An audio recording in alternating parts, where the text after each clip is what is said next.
자, 오늘부터 또 시작되는 사도행전 7장은요. 이 사도행전에서 가장 긴 설교인 스테판의 설교입니다. 스테판의 설교가 이 사도행전에서 가장 길어요. 또 그 설교로 인해서 결국 스테판이 순교하게 되는 그것이 기록되어 있는 게 이 사도행전 7장입니다. 그러니까 설교와 그의 순교가 기록되어 있어요. 이 스테판의 설교는요. 대제사장의 질문에서 시작이 되고 있는데요. 1절을 한번 보실까요? 대제사장이 물었다. 이런 비난이 사실이요? 이 질문에서 시작이 된 거예요. 설교가. 스테판은 지금 거짓 증인들의 고소로 인해서 유대아 최고의회에 끌려와 신문을 받고 있어요. 억울해요. 스테판은 잘못한 게 없어요. 그냥 예수 그리스도를 증언했을 뿐이에요. 근데 신성모독이다. 그래서 지금 끌려와 있다고요. 자, 11절 한번 보실래요? 11절. 자, 11절 한번 우리 읽어볼까요? 시작. 6장 11절입니다. 죄송해요. 6장 11절 읽어보겠습니다. 시작. 그때에 그들이 몇몇 사람을 몰래 부추겨 이렇게 주장하게 했다. 스테판이 모세와 하나님을 거슬러 모독하는 말을 하는 것을 우리가 들었습니다. 13절도요. 그러고는 거짓 증인들을 내세워 이렇게 주장하게 했다. 이 사람은 이 거룩한 곳과 율법을 거슬러 말하기를 멈추지 않고 있습니다. 자, 성경이 근거하고 있죠. 지금 뭐라고 말씀해요? 몇몇 사람을 몰래 부추겨 이렇게 주장하게 했다. 또 13절에서도 거짓 증인들을 내세워 이렇게 주장하게 했다.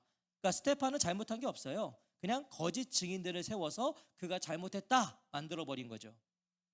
1절에서 대제사장이 묻고 있는 이런 비난은, 지금 이런 비난이 사실이요? 여기서 이런 비난은요, 스테판이 하나님과 모세와 성경과 율법을 모독했다는 거짓 증인들의 증언인 거죠. 모독한 적이 없어요, 스테판은. 근데 거짓 증인들이 모독했다고 거짓 증언을 했단 말이죠. 스테판은요, 그저 예수 그리스도를 전했을 뿐이고요, 그분의 가르침을 전했을 뿐이에요. 하지만 그래서 문제였어요. 예수를 전해서, 예수의 가르침을 전해서 이렇게 문제가 된 것이라고요. 예수님께 그랬던 것처럼 종교 지도자들은 스테판을 하나님의 성전을 모독한 신성모독죄로 그를 매도해버린 거예요. 저거 신성모독죄다. 예수님께도 그렇게 했잖아요. 똑같이 한 거예요.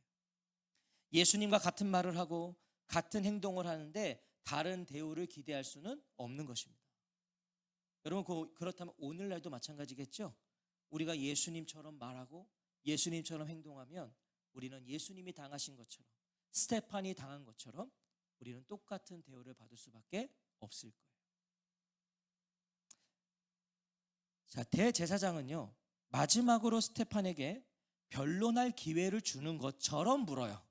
뭔가 기회를 주는 것처럼. 이런 비난이 사실이요? 지금 뭔가 확인하고 싶어 하는 것 같잖아요.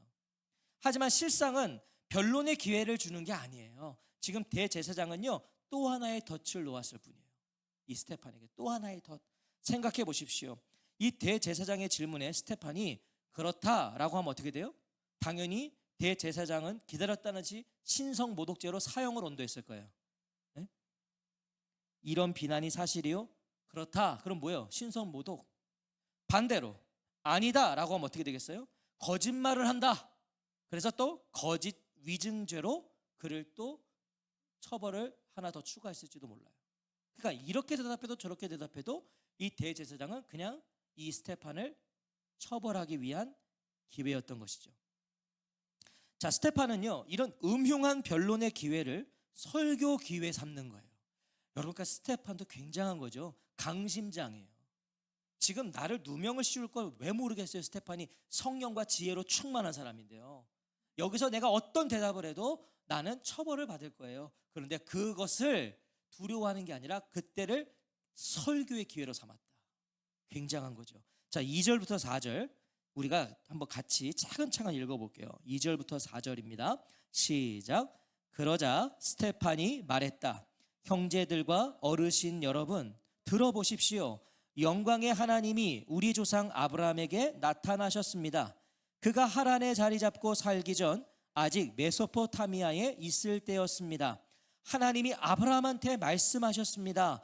너의 땅과 너의 친척에게서 떠나 내가 너에게 보여줄 땅으로 가거라. 그때에 아브라함이 칼데아 사람의 땅에서 떠나 하란에 자리 잡고 살게 되었습니다.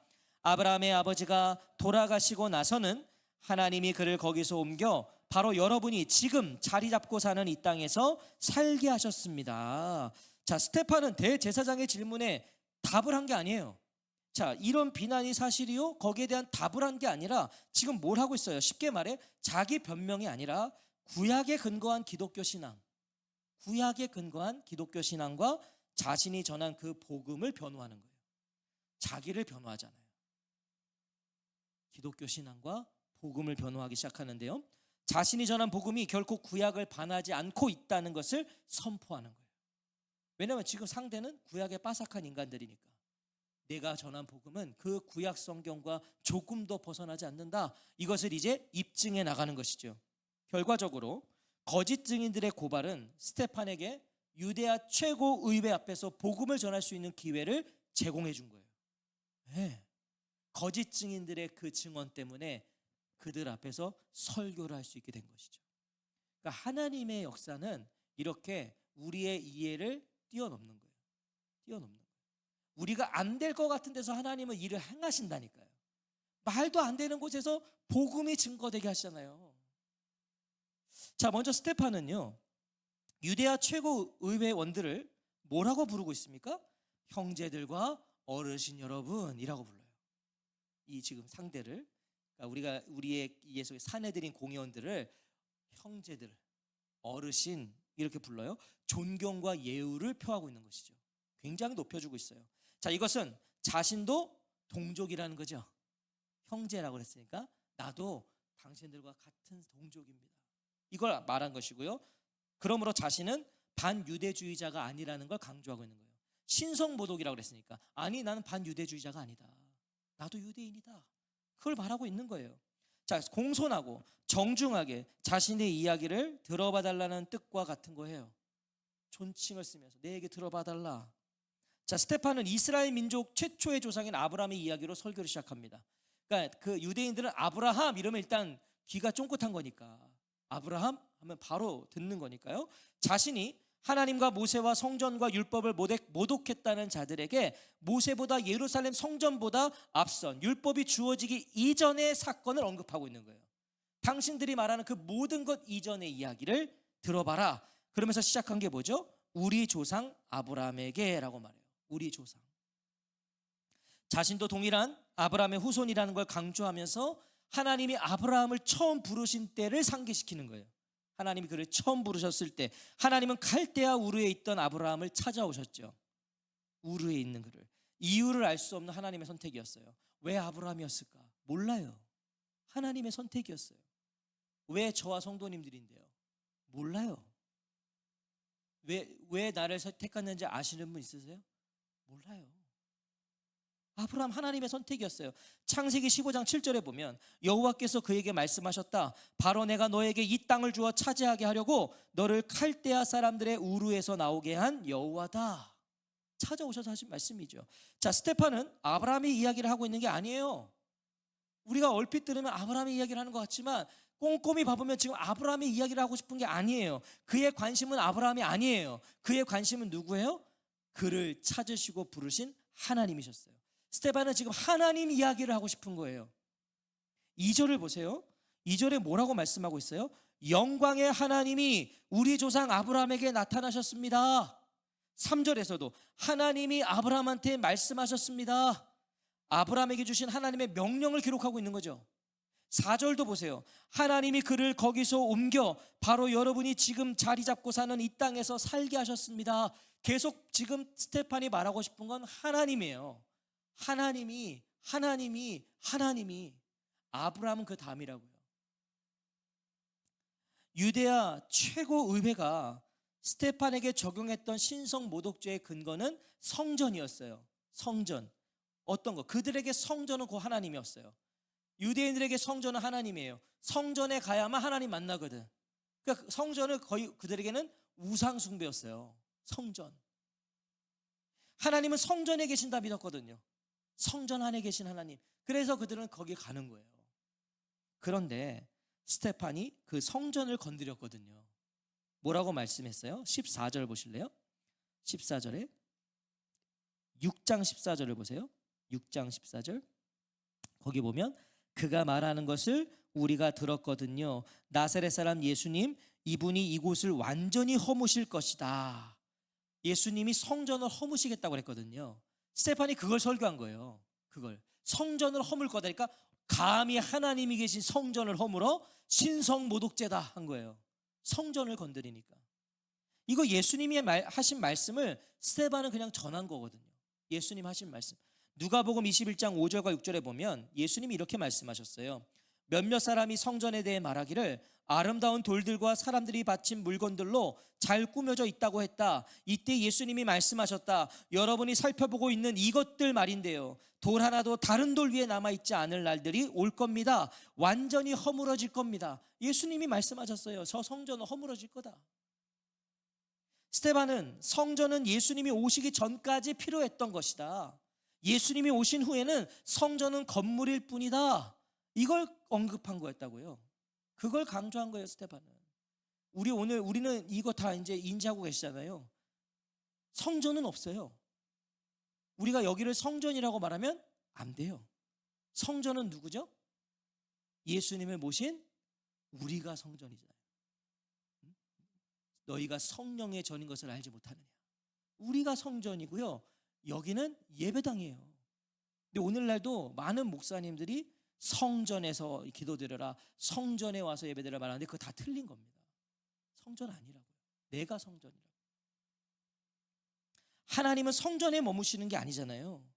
예수 그리스도 안에 있는 자들과 함께 하신다는 거, 그것이 유대야 최고의회를 분노케 한 거예요. 야, 하나님은 성전에 계시지 어떻게 예수와 함께 있는 자들과 그들과 함께 하신다, 이게 말이 되냐. 거기에 분노한 것이거든요. 그래서 스테판이 아브라함의 이야기를 꺼낸 거예요. 들어보세요. 하나님은 아브라함을요, 약속의 땅이 아닌 우상 숭배의 땅 갈대아 우르에서 찾으셨어요. 그를 부르셨다고요. 여러분, 거기는 하나님의 땅이 아니에요. 약속의 땅이 아니에요. 거긴 우상의 땅이었어요. 하나님은 가나안 땅에만 계시는 분이 아니라 편지하시는 분이시라는 걸 증거하고 있는 거죠. 하나님이 약속의 땅에만 계신 게 아니다. 하나님은 우상의 땅에서 아브라함 불러내셨다.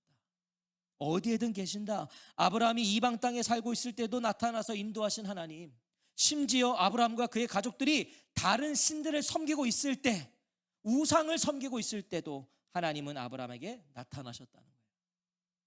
우상을 섬기고 있을 때. 여러분, 근데 우리가 다 그런 사람들 아닌가요? 우리가 하나님 만나기 전에는 우리 전부 다 우상 앞에 있던 사람들이에요. 근데 하나님이 그런 우리를 찾아오셨어요. 예수 교회에 있어서 찾아오신 분 어디 있어요? 우리 다 교회 밖에 있을 때, 예수 밖에 있을 때 찾아오셨잖아요. 유대야 최고 의회원들도요, 이거 다 알고 있는 이야기예요. 빠삭한 이야기예요. 그 누구보다 스테판의 설교를 이해할 수 있는 자들이 지금 눈앞에 있는 유대야 최고 의회원들이라고요. 하나님은 예루살렘 성전이 지어지기 훨씬 전부터 모세 이전에 우상의 땅에 있던 아브라함에게도 나타나셨는데 왜 여전히 아직도 성전에 매여 있는 분이라고 말하느냐는 거예요. 그게 스테판의 논리예요. 성전이 없을 때도 나타나셨는데 왜 성전에만 계신다고 하느냐.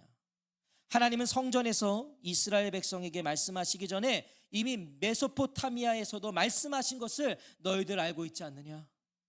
구약 성경에 나와 있지 않느냐. 그 말을 하고 있는 거죠.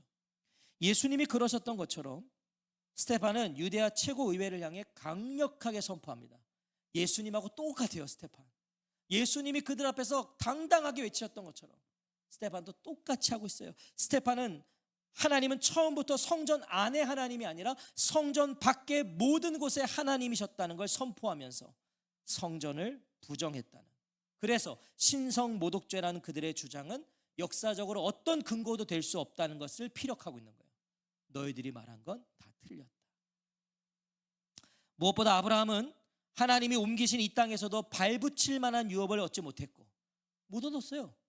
아브라함의 자손은 400년 동안 약속의 땅을 잃어버렸다고 말해요. 땅이 절대성을 가지지 않는다는 거죠. 성전이 거기 있으면 그게 중요한 게 아니다. 그 땅이 중요한 게 아니다. 땅은 중요한 게 아니라는 거예요. 그런데 성전이 있는 땅이 뭐가 중요하냐는 거죠. 어떻게 하나님이 성전에만 계시느냐를 계속해서 스테판은 설교를 통해 묻고 있는 거예요. 너네 대답해봐라. 결국 스테판의 설교의 핵심은요, 성전과 율법을 부인했다는 유대인들의 그 고소에 대한 반론이었던 것이고요, 성전을 절대시하는 그것이야말로 역사적 근거가 없는 자신들이 만든 우상 숭배와 같다는 것을 지금 강조하고 있는 거예요. 너희들 전부 다 우상 숭배하고 있다. 성전에서 하나님 만나고 하나님께 예배한다고 말했지만 그들은 자신들이 정해놓은 하나님, 자신들이 만든 하나님을 믿고 있었을 뿐이에요. 여러분, 이것은 굉장히 위험하고 조심해야 될 일이죠. 우상 숭배예요. 내가 하나님을 말하고 있지만 내가 만들어 놓은 하나님, 내 틀 안에 갇힌 하나님을 내가 믿고 있다면 그것은 우상 숭배예요. 사랑하는 성도 여러분, 오늘 저와 성도님들의 신앙과 신학은 어떠세요? 우리의 신앙, 우리의 신학이요. 본문의 유대인들처럼 거룩한 곳, 거룩한 땅이 있다고 생각하세요? 거룩한 곳? 그래서 거기를 가야만 하나님이 역사하시고 거기를 가야만 하나님이 임재하세요? 거룩한 곳, 거룩한 땅은 따로 있는 게 아니죠. 따로 있지 않잖아요. 예배당이라는 장소가 거룩한 곳이 아니죠. 여기 뭘 거룩해요? 우린 여기 안에서 별의별 일이 일어났는데 여긴 거룩한 곳이 아니에요. 하나님이 현존하시는, 하나님의 임재가 있는 바로 그곳이 어디든 거룩한 곳입니다. 거룩한 땅이에요. 저는 저와 성도님들의 가정이 그런 거룩한 땅이 되시기를 축복합니다. 예, 우리가 있는 곳이 거룩한 곳이어야죠. 바로 그것이잖아요. 하나님의 영광은 아브라함이 메소포타미아에 있을 때 임하셨다고요. 우상의 땅에 있을 때 임하셨어요. 하나님은 처음부터 예루살렘 성전에만 계시는 분이 아니셨어요. 자유롭게 모든 곳에 역사하시는 분이 우리 하나님이세요. 어디든 역사하세요. 어디든. 오늘 우리 안에 혹시 이런 오류들이 자리하고 있지는 않나요? 우리의 연륜과 경험과 체험에 하나님을 가두고 있지는 않냐는 거죠. 이 체험 신앙은 굉장히 중요합니다. 소중합니다. 그런데 이 체험 신앙의 문제가 잘못되면 그 체험 신앙에 하나님을 가둬버려요. 여러분, 체험 소중하지만 그거 없다고 믿음이 안 생기나요? 우리 다 체험이 있어서 믿음이 생겼어요? 아니요. 대다수는 믿음이 들어왔어요. 말씀을 통해서 믿음이 들어왔어요. 그리고 나서 체험도 있는 거고, 체험이 없을 수도 있어요. 방언의 은사 못 받으신 분도 있을 거 아니에요.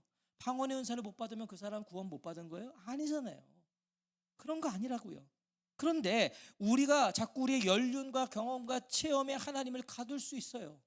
그래서 하나님을 믿으면 이렇게 돼야 돼, 이렇게 되는 게 은혜를 받은 거야, 이렇게 자꾸 오류를 범할 수 있다고요.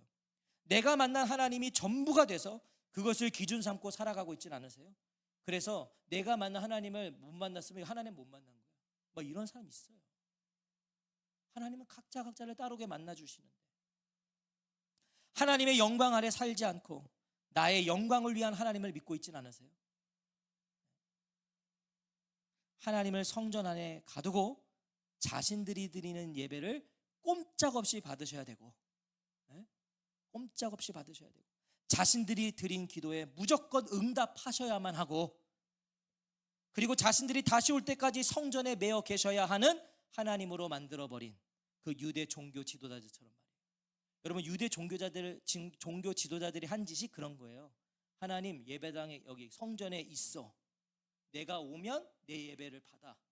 내 기도 받고 응답해. 내가 다시 올 때까지 여기 있어. 여러분, 그게 유대 종교 지도자들이 했던 신앙생활이었어요. 감히 하나님을 다 안다는 착각에 빠지지 마십시오. 하나님 다 아세요? 하나님이 이렇게 하셔야 하나님이세요? 아니요, 저는 하나님 모르겠어요.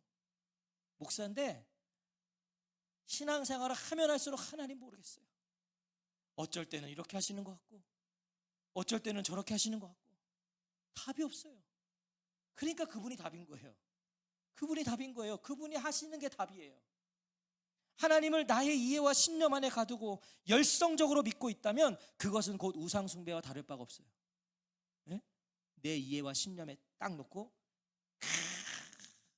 그래서 내가 하는 대로 하나님은 해주셔야 응답하셨다. 아니요. 나의 영광이 곧 하나님의 영광이라는 생각을 버리세요. 내 영광이 무슨 하나님의 영광이에요? 하나님의 영광이 우리의 영광이죠. 하나님의 영광. 나의 기쁨이 하나님 기쁨이 아니에요. 근데 많은 성도님들이 이런 오류가 있으시더라고요. 내가 기쁘면 하나님도 기쁠 것 같아. 아니요.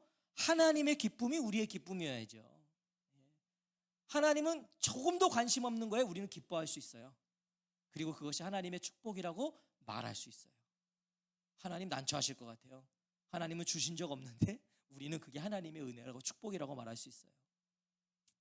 우리 신앙의 모든 중심은 하나님이십니다. 하나님. 우리 생의 모든 주도권은 하나님이신 거예요. 하나님. 자꾸 내가 주도권을 쥐려고 하면 안 되는 거죠. 자, 스테판의 설교를 다시 한번 꼼꼼히 읽어보세요. 자, 2절부터 4절 우리 다시 한번 꼼꼼히 읽어보자고요. 2절부터 4절 시작. 그러자 스테판이 말했다. 형제들과 어르신 여러분 들어보십시오. 영광의 하나님이 우리 조상 아브라함에게 나타나셨습니다. 그가 하란에 자리 잡고 살기 전 아직 메소포타미아에 있을 때였습니다. 하나님이 아브라함한테 말씀하셨습니다. 너의 땅과 너의 친척에게서 떠나 내가 너에게 보여줄 땅으로 가거라. 그때 아브라함이 칼데아 사람의 땅에서 떠나 하란에 자리 잡고 살게 되었습니다. 아브라함의 아버지가 돌아가시고 나서는 하나님이 그를 거기서 옮겨 바로 여러분이 지금 자리 잡고 사는 이 땅에서 살게 하셨습니다. 영광의 하나님이 아브라함에게 나타나셨다고 말씀해요. 영광의 하나님이 나타나셨다. 그에게 하나님이 말씀하셨다. 내용도 주셨다는 거. 하나님이 내용. 아브라함에게 인생도 주셨고 내용도 주셨다. 여러분, 하나님은 우리에게 내용을 주셨어요. 내용. 기독교는 그냥 믿는 게 아니라니까요. 내용을 주셨고 우리는 그 내용을 믿는 거잖아요. 네, 주셨어요. 그리고 아브라함과 그의 후손들에게 뭐도 주셨다? 약속도 주셨다. 약속. 아브라함의 영적 후손들 다 우리 아닙니까? 약속을 주셨다. 하나님이 다 하셨다는 거예요. 다 하셨다. 우리가 하나님을 알기 전부터 하나님은 우리를 알고 계시던 분입니다. 아멘. 우리를 알고 계셨어요. 우리가 도무지 가늠할 수 없는 크고 놀라우신 영광의 하나님이세요. 누가 하나님을 알아요? 우리가 하나님을 안다면 어쩌면 하나님의 발 뒤꿈치 정도 아는 것밖에 될 수 없을 거예요. 어떻게 다 알아요? 우리가 개미가 코끼리 어떻게 다 알아요? 개미는 코끼리 보면서 코끼리 발톱 보고 코끼리 안다고 그러는 거예요. 우리랑 똑같은 거예요. 그 하나님께 우리가 쥐고 있는 주도권을 내려놓아야지 않겠냐는 거죠. 여러분, 그래서 사실 하나님께 주도권을 내려놓으면 그것만큼 마음이 편한 인생은 없어요. 자기가 뭘 하려고 하니까 힘든 거 인생이요. 기억하세요. 내가 주도권을 쥐면 내가 책임져야 된다니까요, 내 인생을. 근데 내가 주도권을 그분께 내어드리면 그분이 책임지신다고요. 이게 진짜 중요하죠. 우리 각자에게 주어진 현실을 하나님 안에서 해석하셔야 돼요. 저는 그리스도인이라 하면 성도는 이 능력을 계속 개발하고 발전시켜야 돼요. 하나님으로 해석하는 거. 내 인생의 일거수일투족을 하나님 안에서 해석하는 거. 이것이 정말 중요한 것이죠. 하나님을 나의 만족과 유익이라는 예루살렘 성전에 가두려고 하는 우리의 그 고집, 이 유대인들처럼 예루살렘 성전에 가두려고 하는 그 고집을, 하나님을 나의 이해 안에 가두고 그 안에서 안정감을 누리고자 하는 그 아집을 꺾어야 하지 않겠냐는 거예요. 하나님 이렇게 하셔야 된다. 그렇지 않다고요. 내 기도에 응답하셔야 응답이 아니라 내 기도에 yes, no, 기다려, 이 모든 것이 응답이라는 거예요. 바로 그때에 우리가 밟는 모든 땅은 하나님의 임재가 있는 거룩한 땅이 되는 거예요. 그때 그런 사람들을 통해서 예수 그리스도를 모시고 있는 우리가 교회입니다. 우리가 교회예요. 교회. 이거는 계속 반복을 해도 이거는 뭐 좋은 거예요. 교회된 우리가 있어야 여기 교회예요. 우리가 나가면 여긴 그냥 건물이라고요. 예배당, 죽은 공간이에요. 여기 생명 없어요. 여기 온다고 뭐가 있어요? 근데 우리가 들어오면 여기는 생명의 공간이 되는 거예요. 그것을 기억하셔야 돼요. 우리가 서 있는 곳이 거룩한 곳이에요. 성도가 있으면 거룩한 곳이에요. 저는 성도님들에게, 저와 성도님에게 도전합니다. 우리가 있으면 거기 거룩해져야 됩니다. 성도가 있는데 거기에서 온갖 세상과 똑같은 미움과 시기와 질투가 난무하면 어쩌면 우린 성도가 아닐지도 몰라요. 별의별 얘기가 있어도 내가 있으면 그게 그쳐져야죠. 그게 성도 아니겠습니까? 거기서 교회된 삶, 주와 걷는 삶이 되시길 바라요. 내가 있는 어디에서든 그게 거룩한 땅이 되는 것이죠. 나의 영광이 아닌 영광의 하나님으로 살아가는 저와 성도님들이 되시기를 주님의 이름으로 축원합니다. 뭐라고요? 나의 영광이 아닌 영광의 하나님으로 사는 것. 여러분, 증인의 삶은 되게 피곤해요. 스테판을 보세요. 스테판 얼마나 피곤합니까? 이 삶이. 증인의 삶은 힘들어요. 하지만 그럴 수밖에 없어요. 증인은 자신이 보고 들은 것을 그대로 전하는 자들이니까 말하지 않을 수가 없는 거죠. 그러니까 이렇게 힘든 거예요. 증인은 자신의 이야기를 쓰는 것엔 관심이 없어요. 스테판을 보세요. 스테판 단 한 번도 자기를 변호하지 않아요. 그저 복음을 전해요. 하나님을 말해요. 증인은 자신의 자리에서 예수님의 이야기를 쓰는 것이에요.